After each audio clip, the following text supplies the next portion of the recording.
Bien-aimés dans le Seigneur, Shalom, nous sommes dans la joie de nous retrouver ce mercredi 5 octobre 2022 pour une nouvelle méditation biblique et nous vous saluons au nom de notre Seigneur et Sauveur Jésus-Christ.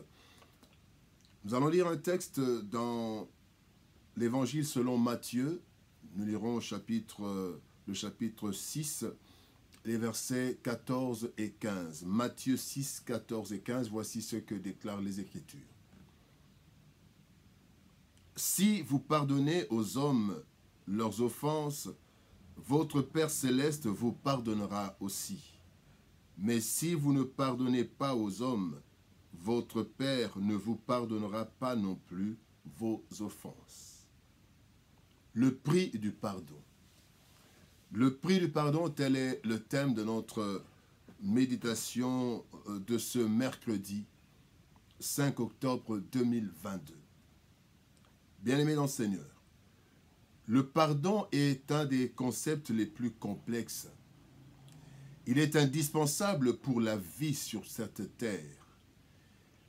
Il est une puissance qui libère les deux parties concernées dans un conflit. Accepter de pardonner est aussi difficile que de demander le pardon. Cela dépend de chaque personne. Pourtant, tout le monde veut recevoir le pardon. Recevoir le pardon est la chose la plus recherchée. Pourtant, le pardon a un prix selon le texte de ce jour. En effet, pour recevoir le pardon, il faut accorder le pardon. Sans cela, Dieu ne nous pardonnera pas nos offenses. Et cela, c'est Christ lui-même qui le dit. Il le déclare. Ainsi, nous allons parler des différentes facettes du pardon et de son prix. D'abord, parlons de l'offense. L'offense comme raison du pardon. S'il y a pardon, besoin de pardon, c'est qu'il y a eu offense. Dans Genèse chapitre 18, verset 24, il est dit « Peut-être y a-t-il 50 justes au milieu de la ville, les feras-tu périr aussi, et ne pardonneras-tu pas à la ville à cause des 50 justes qui sont au milieu d'elle ?» Là, nous voyons qu'il y a demande de pardon parce qu'il y a eu offense. Ça, c'est lors de la destruction, le projet de destruction de Sodome et Gomorrhe. Pardonner, c'est ne plus tenir compte, en fait. Pardonner, c'est quoi? C'est ne plus tenir compte d'une offense. Déconsidérer un mal subi. Lorsque nous parlons de pardon, c'est qu'il y a eu offense, consciente ou non. La première offense a été celle de Dieu. La première offense a été celle que Dieu, en fait, celle d'Adam, en fait, envers Dieu. Et le pardon de cette offense ne pouvait s'obtenir que par effusion de sang. Et là, Dieu a pardonné, mais Adam n'a pas demandé pardon, mais Dieu, dans son amour, a trouvé une solution, mais il a rejeté Adam. Dans l'ancienne alliance, le sang couvrait les offenses, mais dans la nouvelle alliance, Christ a été, en fait, a ôté l'offense. Il a été la solution finale. Il a ôté l'offense et il a obtenu le pardon pour l'humanité. Il y a plusieurs notions liées au pardon. Lorsqu'il n'y a pas offense, il n'y a pas lieu du pardon, de parler du pardon. Demander pardon sans avoir offensé n'est ni logique ni biblique.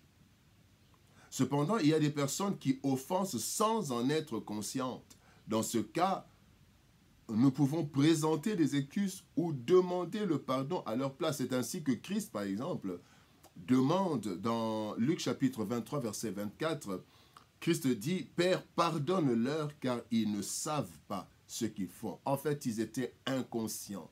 Ils ont offensé Dieu, mais ils étaient inconscients. Le deuxième point que nous voulons voir, c'est demander et accorder le pardon. Dans Genèse chapitre 50, versets 17 et 21, il y a les frères de David, les frères de Joseph qui viennent demander pardon et Joseph leur accorde ce pardon. Parlons d'abord de demander le pardon. Demander pardon, c'est reconnaître que nous avons offensé, le regretter et décider de ne plus l'offenser. La demande de pardon peut être adressée aux hommes et à Dieu. Aux hommes et à Dieu. Mais parfois, l'orgueil ne permet pas à certains de demander pardon. Certains ne veulent pas demander pardon par orgueil. Ils sont conscients, mais demander pardon, c'est la première chose. Parce que pour être pardonné, il faut demander pardon. Lorsque nous offensons une personne, nous demandons pardon à la personne, mais aussi à Dieu, parce que nous avons transcrit sa loi. Mais quand nous demandons, nous offensons Dieu, là nous demandons pardon seulement à Dieu. Mais si ce que nous avons fait, cette offense envers Dieu, a été un scandale connu des autres, là nous devons aussi demander pardon aux hommes. Mais quand nous demandons pardon à une personne, nous l'avons offensée, c'est qu'automatiquement nous devons demander pardon à Dieu. Parce qu'en réalité, c'est Dieu qui pardonne. C'est Dieu qui pardonne. Le pardon final, c'est Dieu qui le donne. Il y a demander le pardon, mais il y a aussi recevoir le pardon. Recevoir le pardon, c'est quoi? C'est accepter le pardon reçu et ne plus se culpabiliser dans la suite. Certains continuent à se culpabiliser et donc ils n'ont pas reçu le pardon. Ils répètent le même péché, ils demandent pas, mais ils demandent la même confession, font la même confession plusieurs fois, c'est qu'ils n'ont pas accepté, ils n'ont pas reçu le pardon. Accorder le pardon. Bien, accorder le pardon, c'est de décider de ne plus tenir compte de l'offense subie.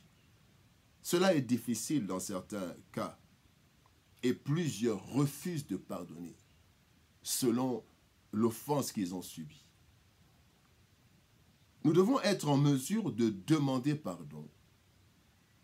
Nous devons être en mesure de recevoir le pardon et de l'accorder. Cela libère la personne offensée, mais cela libère aussi la personne qui a été offensée. Le pardon, quand nous disons souvent le pardon libère, est une force qui libère, c'est vrai que ce n'est pas un écrit biblique, mais le pardon effectivement libère parce que et l'homme et la personne offensée et la personne qui a offensé sont bloqués par l'offense au niveau de la conscience, mais aussi au niveau de Dieu. La troisième chose que nous voulons voir, c'est que Dieu attend notre part pour pardonner. Dans Matthieu 18, versets 32 à 34, il y a l'histoire de cet homme qui a été pardonné, mais qui juste après a refusé de pardonner à une personne qui avait sa dette, alors que son chef l'avait pardonné. Et le patron, le chef, le maître, va maintenant sanctionner celui qui avait refusé de pardonner parce qu'on lui a remis sa dette, mais lui, il a refusé de remettre la dette aux autres. En fait, c'est ce qui se passe avec Dieu. L'offense, bien-aimée, est humaine. Cela a commencé dans le jardin d'Éden et se poursuit jusque de nos jours.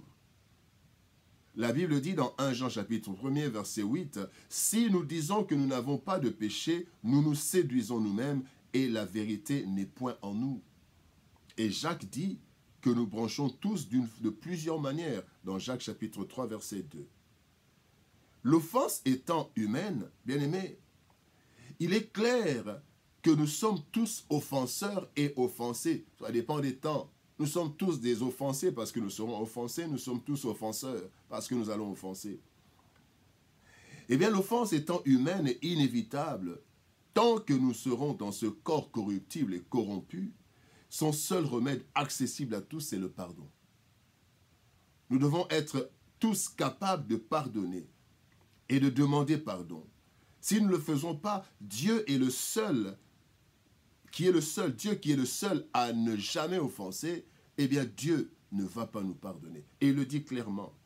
Dans Luc chapitre 6, verset 31, Il est dit, ce que vous voulez que les hommes fassent pour vous, faites-le de même pour eux. Bien-aimés, si nous voulons être pardonnés par Dieu et par les hommes, nous devons aussi pardonner aux autres et nous devons être capables de demander pardon et de recevoir le pardon. Que Dieu nous bénisse. Shalom, au revoir et à demain.